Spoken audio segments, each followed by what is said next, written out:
Heredity was the primary source of new recruits. Rarely was an outsider allowed this position. At the top of the temple hierarchy was the high priest. Each temple dedicated to a god had at least one high priest devoted to its care and service.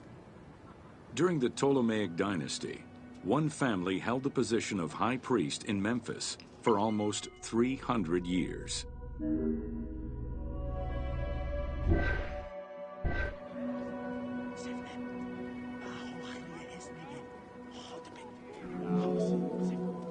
High priest candidates made their way up the ranks of the temple hierarchy.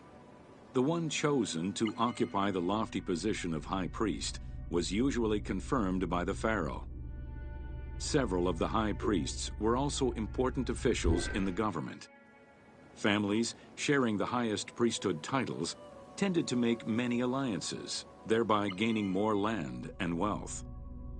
Shifting balances of power sometimes resulted in more or less open conflicts between the priesthood and the pharaohs.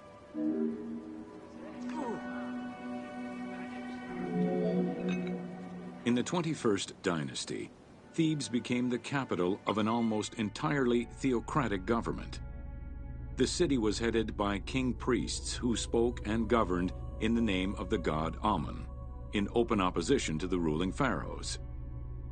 These king priests caused a massive decentralization of power, known as the Third Intermediate Period.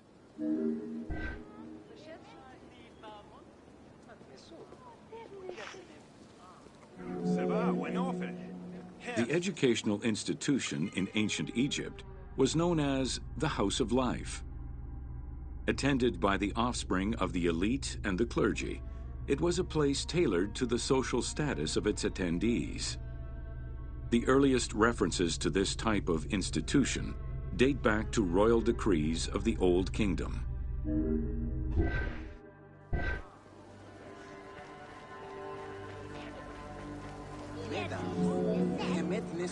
Only two known centers have been uncovered, one in the abandoned city of Akhetaten and one at the temple of Ramses II on the west bank of Thebes.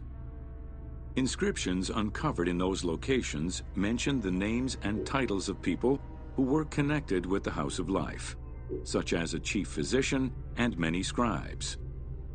It is presumed that by the late kingdom, every temple had a House of Life.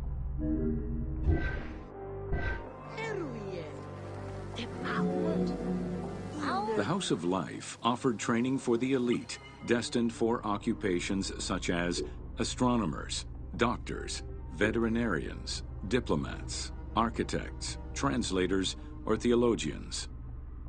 Some institutions focused on specific disciplines, making them a central hub for the country.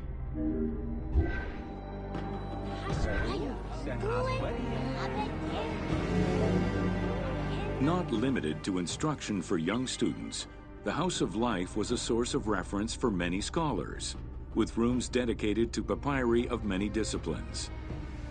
Because papyri were preserved there, the Greco-Romans referred to the House of Life as a library.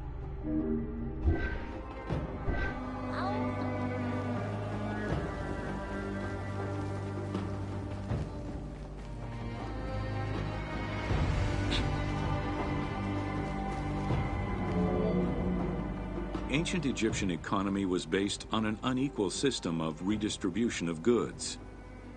The state of Egypt collected the crops, and the temples distributed them throughout the provinces. Since the only people capable of counting and ensuring a fair redistribution were the educated scribes, this meant that the temples played a pivotal role in this process.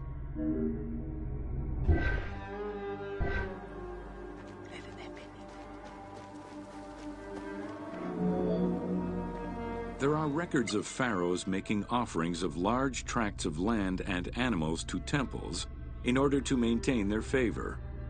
Ramses III offered generous gifts to the temple of Amun in Karnak in such a manner.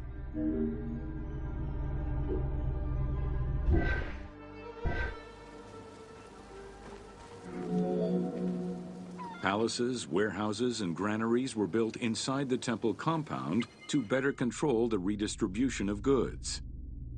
The size of the recorded numbers of goods, combined with every other function filled by temples, only serves to confirm their might as economic, religious, and political centers of power within Egypt.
Welcome to The Importance of Mummies.